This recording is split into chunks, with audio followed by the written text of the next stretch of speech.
জুলাই বিপ্লবের সঙ্গে গাদ্দারি করবেন না। দোহাই লাগে, আপনাদের প্রথমে পায়ে ধরে বলবো, তারপরে হাতে ধরে বলবো।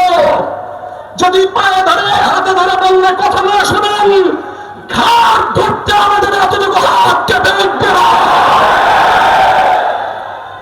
সরকারকে আমরা বলতে চাই, দেখেন আমাদের বক্তব্য পরিষ্কার। 50% জনগণের ভোটের ম্যান্ডেট নিয়ে যেভাবেই হোক, যে পথেই হোক আপনারা সরকার গঠন করেছেন।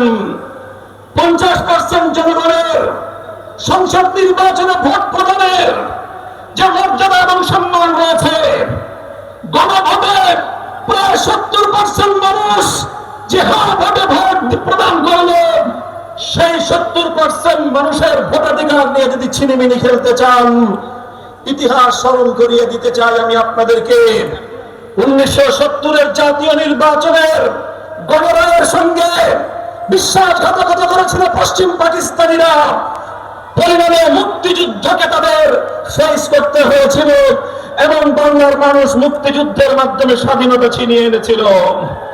স্বৈরাচারী ফ্যাসিবাদী শেখ হাসিনা 2014 সালে বিনা ভোটার সরকার, 18 সালে ভোটার সরকার, 24 সালে হামিদ আমির সরকারের মাধ্যমে জনগণের ভোটাধিকার কেড়ে নেওয়ার চেষ্টা করেছিল।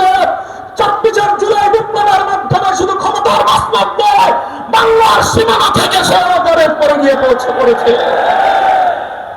আপনাদেরকে বলতে চাই, 70% জনগণের এই ম্যান্ডেটের সঙ্গে যদি আপনারা বিশ্বাসঘাতকতার এই ধারা অব্যাহত রাখেন, আপনাদের পরিণাম পশ্চিম পাকিস্তানি স্বৈরগোষ্ঠী এবং শেখ হাসিনার চেয়ে ভিন্ন কিছু হওয়ার কথা নয়। আপনারা গণভোটের রায়টা কার্যকর করেন, ভালো হবে আপনাদের। দেশের মানুষকে সম্মান দেখান।